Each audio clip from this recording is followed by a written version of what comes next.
এটা ঢুকবো দিদি ওইটাই না, ওইটা অনেক বেশি আছে। ওইটাই না, একদম বতি বতি হয়েছে যা তাই ছিড়বা, ঠিক আছে? কড়াতে ছিড়বা না যেন। নমস্কার বন্ধুরা, মিত্রা ভিলেজ লাইফ কুকিং এর আরো একটি নতুন ভিডিওতে আপনাদের সবাইকে স্বাগত। বন্ধুরা আজকে এই যে সিম খেতে চলে আসলাম, আর এই ক্ষেত থেকে এই যে নলকোষ সিম নিচ্ছি। এই সিমটাকে আমাদের এলাকায় নলকোষ সিম বলে, এই যে লম্বা লম্বা।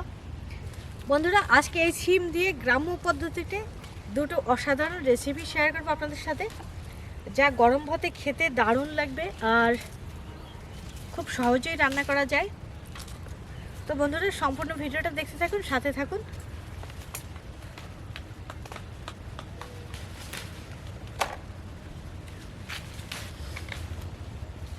আজকে বিক্রি করে দিয়েছে, তো আজকে বাজারের দিন গেছে না, তাই বতিটা বেশি নেই।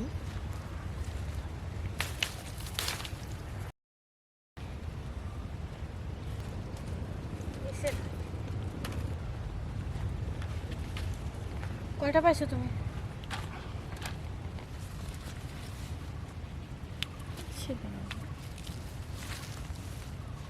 হয়নি।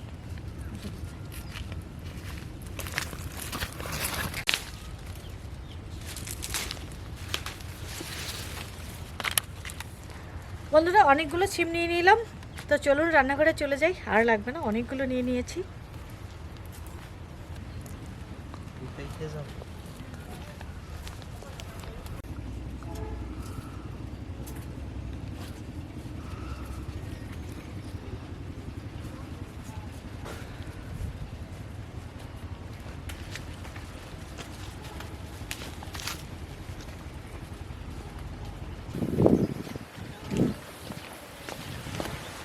রান্নাঘরে চলে এলাম, সিমগুলো বেছে নিচ্ছি, ভালো করে দেখে নিচ্ছি।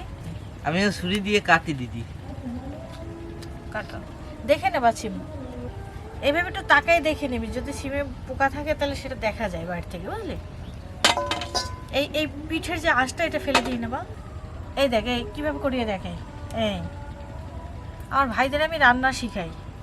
আশিস ভালো রান্না বান্না পারে, এইটা পারে না। এ হচ্ছে আমাদের এলাকায় বলে, বরিশাল এলাকায় একটা, বরিশাল অঞ্চলে একটা কথা বলে যে কাঞ্চরা। কাঞ্চরা সৌরভ হচ্ছে বিশিষ্ট কাঞ্চরা। এমকি কই লাভ নেই, দিতে থাকে না। এভাবে সিমটা দুই টুকরো করে নিচ্ছি।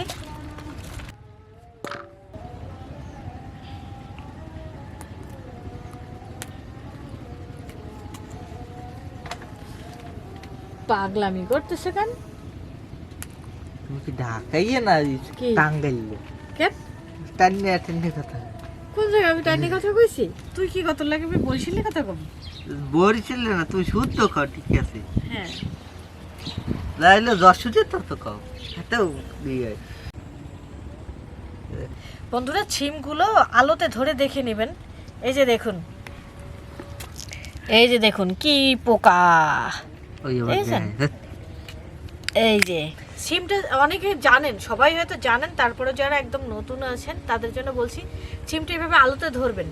যেদিকে সূর্যের আলো বেশি বা কারেন্টের আলো, সেদিকে এভাবে ধরে এভাবে তাকালে দেখা যাবে, স্পষ্ট দেখা যায়। তো দেখেছেন তো সিমের মধ্যে কি অবস্থা।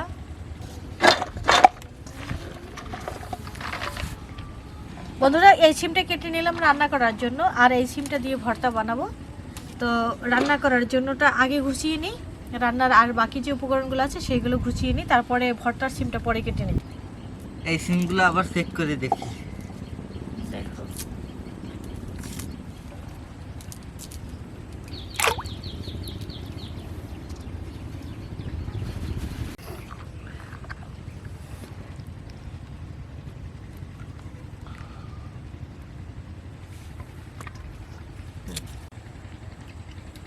পেয়ারাটার চেহারাটা দেখ কি সুন্দর, দবদবে সাদা।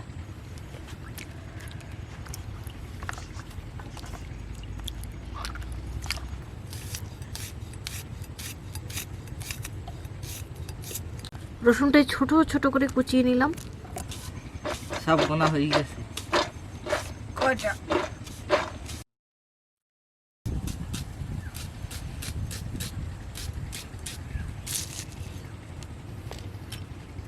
এটা দিতেছি।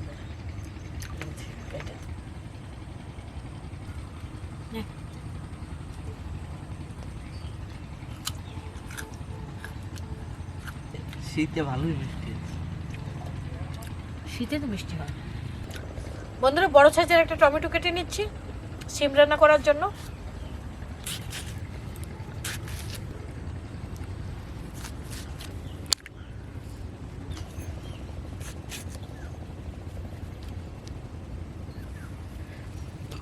আজকে দক্ষিণে বাতাস বইছে, মানে কি উল্টা পাল্টা সিজন চলে আসলো।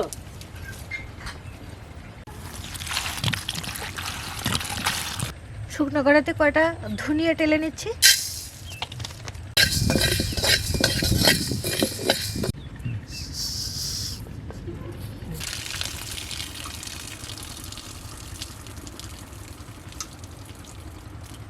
কড়াই গরম হয়ে গেছে, এবার সরষের তেল দিয়ে দিচ্ছি কড়াইতে।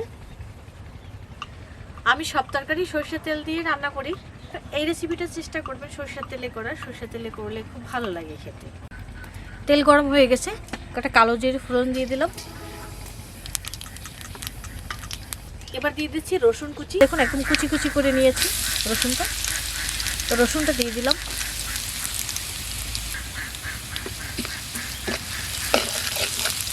দিয়ে দিচ্ছি 1 চামচ পরিমাণ আদা কুচি। আমি ধনিয়াটা গুঁড়ো করে নিচ্ছি। পারবি তুই? এই দেখো তুমি কইছিলা পারবো না, আমি এই দেখো করছি, তোমার চাইতে ভালো করছি। তারপর থেকে তুই করে দিবি, ঠিক আছে? হ্যাঁ। আদা রসুন অর্ধ ভাজি করে নিয়েছি, এবার দিয়ে দিচ্ছি পেঁয়াজ কুচি।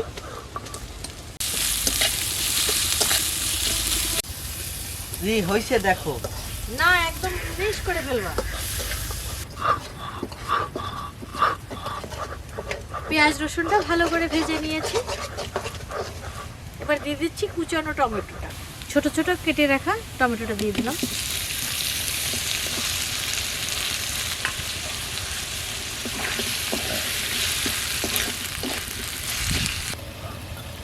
টমেটোটা তাড়াতাড়ি সেদ্ধ হওয়ার জন্য লবণ দিয়ে দিচ্ছি টমেটোতে। টমেটোতে লবণ পড়লেই টমেটো থেকে জল বেরোবে আর টমেটোটা তাড়াতাড়ি সেদ্ধ হয়ে যাবে।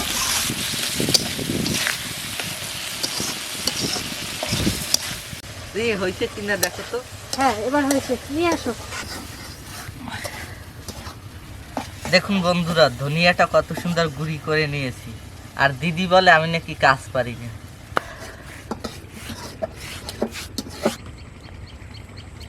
বাহ, সৌরভ ধনিয়া গুঁড়ো করে দিয়েছে।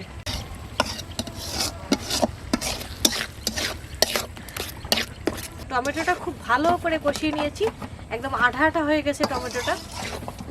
এবার বাকি মশলাগুলো দিয়ে দেব। এবার সব মশলাটা দিয়ে নেব। 1 চামচ দিয়ে দিচ্ছি জিরে গুঁড়ো, 1 চামচ পরিমাণ দিয়ে দিচ্ছি ধনিয়া গুঁড়ো, দিয়ে দিচ্ছি হলুদের গুঁড়ো, দিয়ে দিচ্ছি মরিচের গুঁড়ো, দিয়ে দিচ্ছি লবণ। এবার সব মশলাটা আবার ভালো করে একটু কষিয়ে নেব।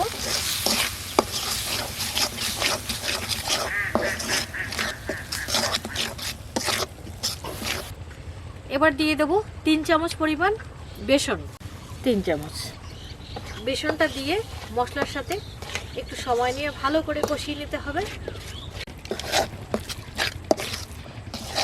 বেসনটা দেওয়ার সাথে সাথেই মশলাটা এঁটে এঁটে যাচ্ছে, ঘন হয়ে গেছে। অল্প অল্প জল দিয়ে কিছু সময় ধরে কষিয়ে নেব। অল্প একটু জল দিয়ে দিলাম, আবার একটু জল দিয়ে দিলাম। মশলাটা ভালো করে কষিয়ে নিতে হবে। মশলাটা যত ভালো কষানো হবে তরকারিটা খেতে তত ভালো স্বাদ হবে।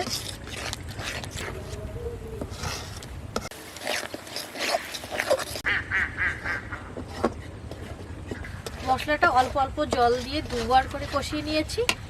এবার কেটে ধুয়ে রাখা সিমটা দিয়ে দিচ্ছি।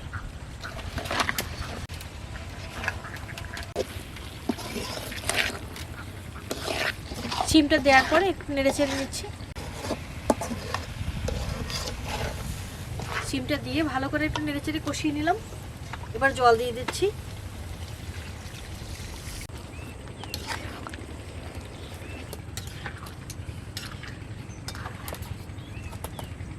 ঢাকনা দিয়ে 10 মিনিট মতো জ্বালিয়ে নেব।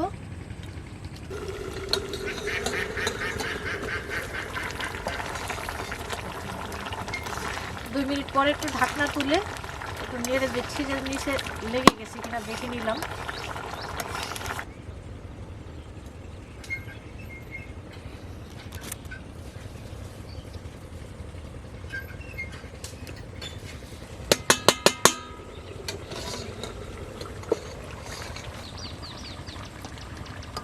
শিমগুলো একেবারে কচি কচি শিম, গলে গিয়েছে সুন্দর। 2 মিনিটের মধ্যে সেদ্ধ হয়ে গেছে ভালোই। 5 মিনিট পরে আমি ঢাকনাটা তুলে নিলাম। তরকারিতে বেসন দেওয়া রয়েছে, আর বেসনটা লেগে যাওয়ার সম্ভাবনা আছে, যেহেতু ঝোলটা টেনে গেছে অনেকটা। আমি ঢাকনা তুলে একটু নেড়ে চেড়ে জলটা টানিয়ে নেব।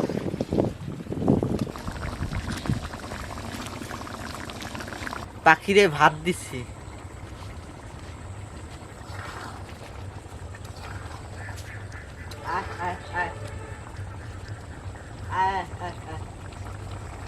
এখন ওরা দূরে আছে কোথাও, হ্যাঁ পরে আসবে না, ওখানে দিয়ে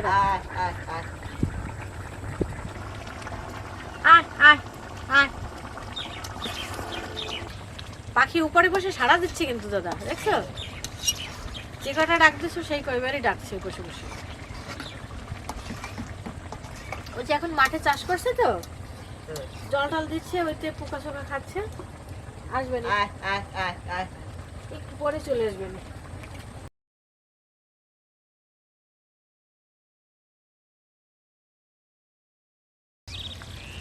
তরকারিটি হয়ে গেছে, নামিয়ে নিচ্ছি।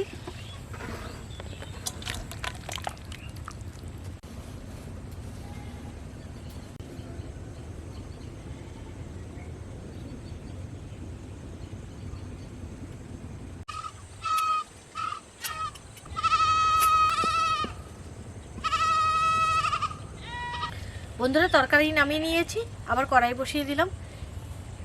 এবার শিম ভর্তা করব। কড়াইতে সরষের তেল দিয়ে দিলাম। তেল গরম হয়ে গেছে, কয়েকটা মরিচ ভেজে নিচ্ছি, শুকনো মরিচ।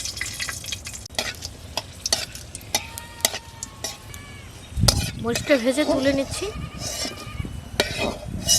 কয়েকটা কালো জিরে দিয়ে দিলাম তেলে। পেঁয়াজ কুচি দিয়ে দিলাম। চিংড়ি দিয়ে মরবে।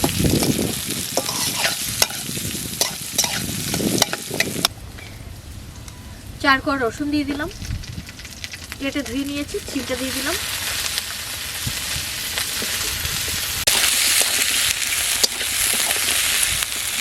শিমে লবণ দিয়ে দিলাম।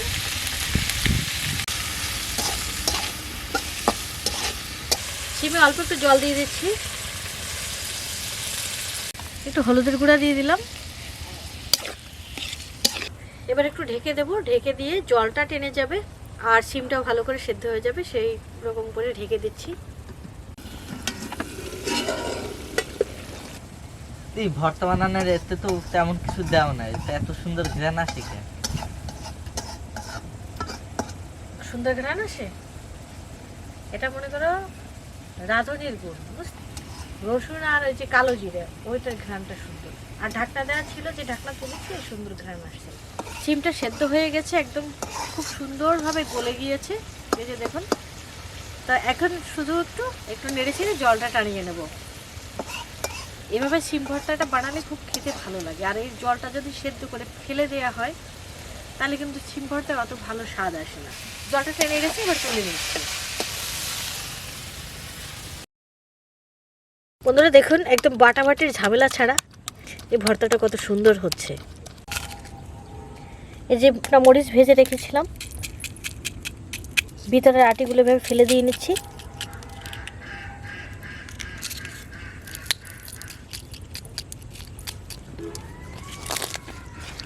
হাত দিয়ে একটু গলে নিচ্ছি, অল্প একটু লবণ দিয়ে ভালো করে গুলিয়ে নিচ্ছি। কড়াইতে করেই মাখিয়ে নিলাম, কারণ কড়াইতে সব মশলা রয়ে গেছে, তাই রসুনের কোয়াগুলো একটু গুলে নিচ্ছি।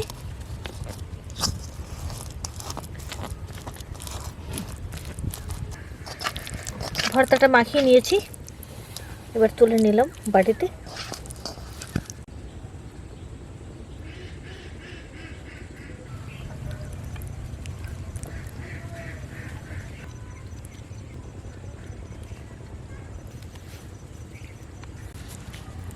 এই যে বন্ধুরা শিম ভর্তা দিয়ে ভাত খাবো। দেখুন কতটা লোভনীয়, দেখতেই বোঝা যাচ্ছে কতটা লোভনীয়। ওয়াও, খেতে কেমন হয় একটু দেখি। আমার তো জিভে জল চলে আসছে।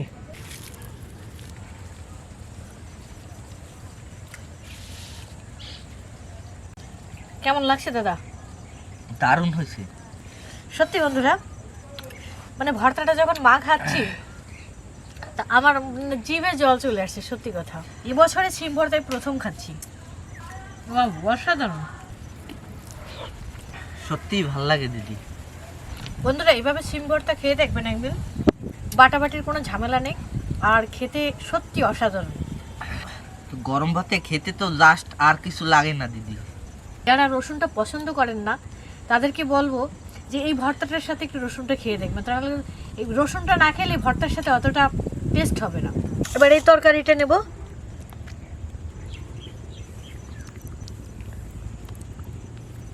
শিম ভর্তাটা দারুণ খেয়েছি, এবার দেখি তরকারিটা কেমন হয়েছে।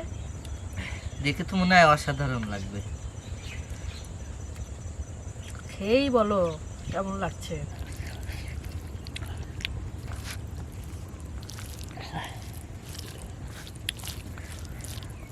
যারা কখনো না খেয়েছেন একবার খেয়ে দেখবেন। আর শিমের এই রেসিপিটা আপনারা রুটি পরোটার সাথে গরম ভাতের সাথে খেয়ে দেখবেন জাস্ট একবার।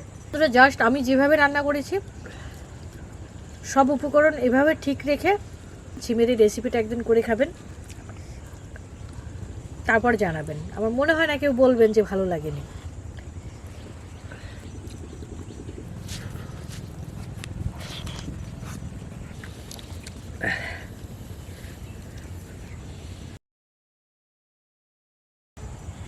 পুরো চেটে ফুটে খেয়ে নিলাম দুই ভাই বোনে। শিমের খুব সাধারণ রান্না, গ্রামীণ রান্না, কিন্তু অসাধারণ খেতে লাগছে। তো আজকে শিমের এই দুইটা রেসিপি কেমন লাগছে কমেন্টে জানাবেন। আর যারা কখনো না খেয়েছেন তারা একবার বাড়িতে করে খেয়ে দেখবেন, সত্যি অসাধারণ লাগে। তো বন্ধুরা আজকে ভিডিও এখানে শেষ করছি, দেখাবে পরবর্তী ভিডিওতে। আর ততক্ষণ পর্যন্ত সবাই ভালো থাকুন, সুস্থ থাকুন, সাবধানে থাকুন। বাই।